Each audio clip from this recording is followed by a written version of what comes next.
And now, it's time for DJ Rocky's Secret Files.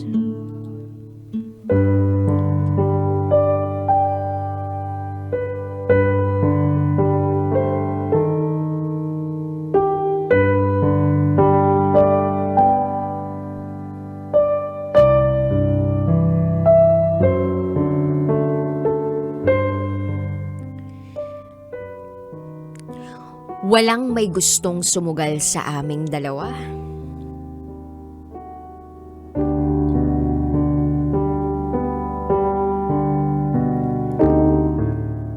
Hi, DJ Rocky. I've been an avid fan of yours and your show since 2017. I even found myself na binabalik-balikan yung ibang stories mo through YouTube. And I never thought that one day, ako naman na mag-share ng story ako about someone who happens to be my totga. The one that got away.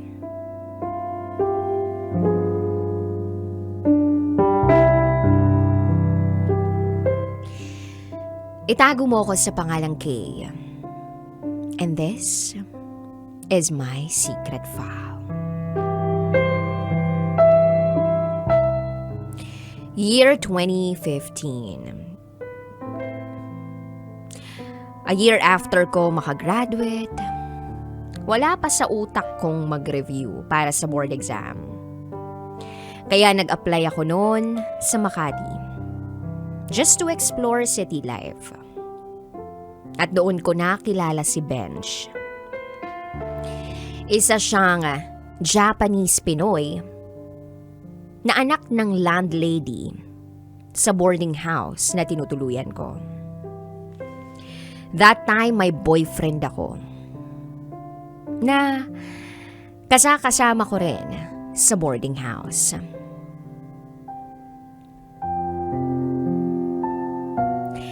At si Benj naman, nakatira din ang girlfriend niya sa boarding house. So in short, magkakakilala kami. Months went on, naging close kami ng girlfriend ni Benj. Siguro, dahil magkaparehas kami ng pangalan. Ako si K with K, at siya naman si K with C. Magkaiba lang ng spelling. Gumigimik kami every Wednesday since ladies' night yon, kung tawagin sa isang bar. Tuwing Fridays at pati na rin pag Saturdays. One night, nakita na lang namin ni Benj ang sarili namin na nakaupo sa gutter ng kalsada sa tapat ng boarding house at nag-iiyakan. We were both broken dahil iniwan kami ng mga karelasyon namin. Ako, iniwan ako ng boyfriend ko at bumalik ito sa ex niya. Samantalang siya naman ay iniwan ng girlfriend niya dahil may boyfriend pala ito na naiwan sa probinsya. We were drunk and lost all at the same time. Sabi niya, "Kay, pasok ka na. Masyado nang malamig. Baka umatake ang rhinitis mo." Sabi ko, di pa ako inaantok. Tinanong niya ako, gusto mo bang sa kwarto ko na lang muna magstay? And I said yes.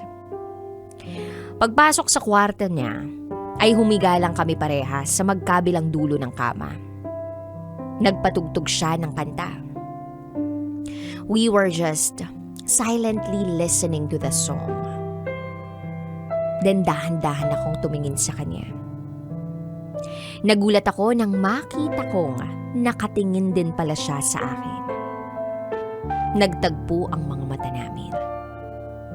Then he said, "Please don't look at me like that." Ibang naramdaman ko sa sinabing niyang yun. Kaya tumayo ako bigla bago nagsalita. Madaling araw na, uwi na ako. Nung nasa pinto na ako, laking gulat ko. Nang pagpihit ko ng doorknob, ay may humawak sa balikat ko. "Okay, wait lang." Iniharap niya ako sa kanya at saka niya ako niyakap ng mahigpit. Hinawakan niya ang mukha ko at hinalikan. The next thing I knew, ginawa na namin ang bagay na hindi dapat. But in the middle of that, para bang natigilan siya. I felt the tears na bumabagsak sa dibdib ko. Dumagan siya sa akin and said, I'm sorry, Kay. Hindi ko na kaya." Naiyak na rin ako dahil naramdaman ko rin yung pain niya. After a few minutes, tumayo na ako and said, "I shouldn't be here, Benj. Uuwi na ako." Pinagbuksan niya ako ng pinto pero bago ako makalabas, ay hinalikan niya ako ulit. The kiss was quick, but I felt his sincerest apology with that kiss. So days went on, patay mali siya kaming dalawa at pinili na lang naming kalimutan ang nangyari. Madalas pa rin kaming magkausap. Meron kaming same vibes. Mahilig kami sa music. Gustong-gusto naming mag-jamming sa pagigitara. He was that kind of guy na hindi ka mauubusan ng pag-uusapan. Anything under the sun. His thoughts could make you argue with your own perspective sa mga bagay-bagay. Pero hindi ko na kaya dahil each passing day, parang nahuhulog na ang loob ko sa kanya. Or dahil lang siguro malungkot ako. And nandyan siya. Gulong-gulo ako kaya pinili kong mag-resign sa trabaho at umuwi na lang sa probinsya. 2 years had passed at nagkita kami uli dahil sa birthday ng isang common friend. Parehas kaming single that time. Kinuha niya ang number ko. At doon, nagsimula ang pag-uusap namin ng madalas. Then biglang naramdaman ko na hindi pa rin pala nagbago ang lahat sa aming dalawa kahit 2 taon na ang nakalipas. Pero natatakot akong mag-commit.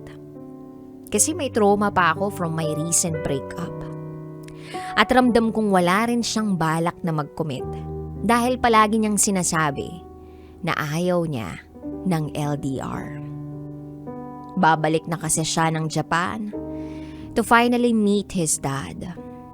Nag-aasikaso na siya ng papers niya. So unti-unting naging madalang yung pag-uusap namin. Hanggang sa naging scene na lang ang chats sa FB. Then few months later, nag-chat siya sa akin, asking if pwede ko raw ba siyang samahan na manood ng sine at kumain ng quesadilla.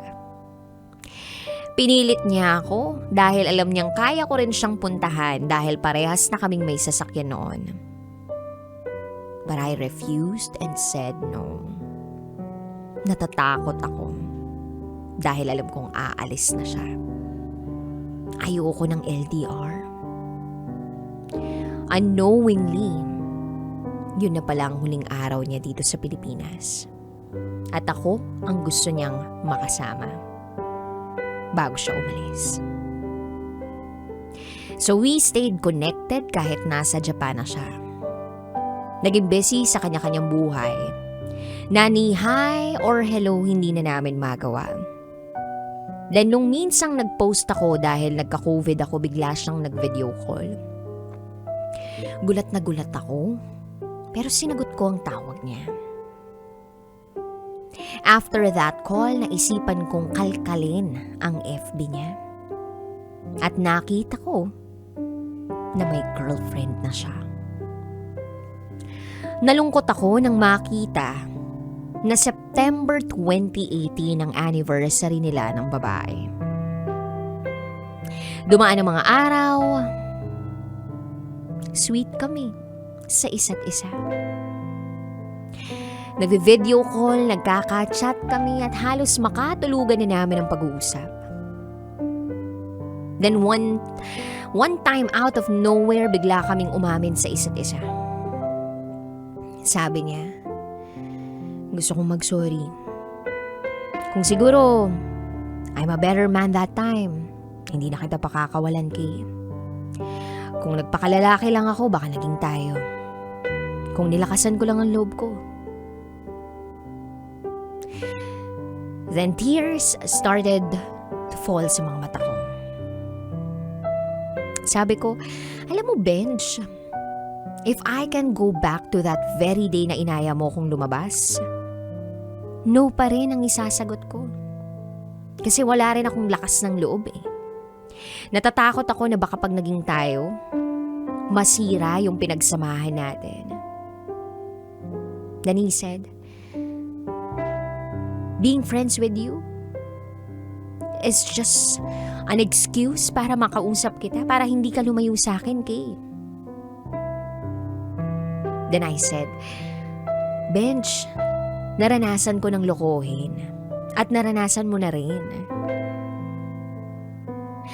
Ayokong makasakit ng ibang babae.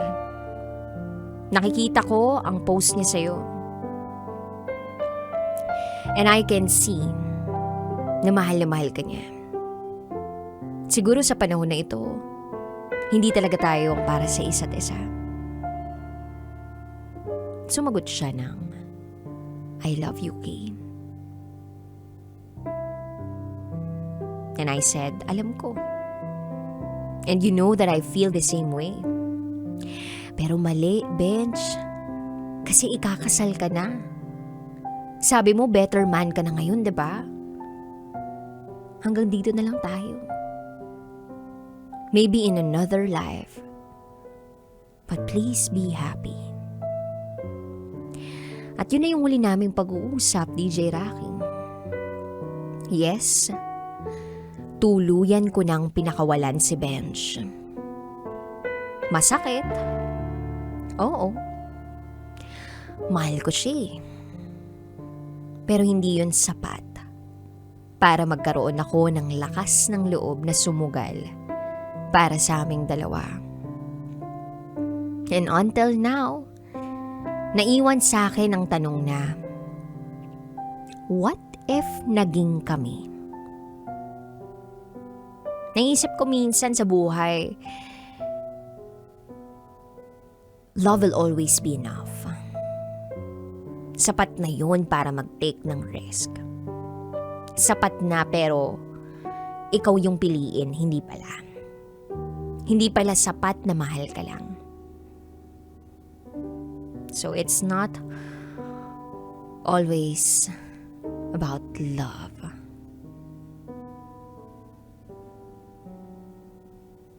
Hanggang dito na lang, DJ Rocky. Muli, ako si Kay. And this is my secret file.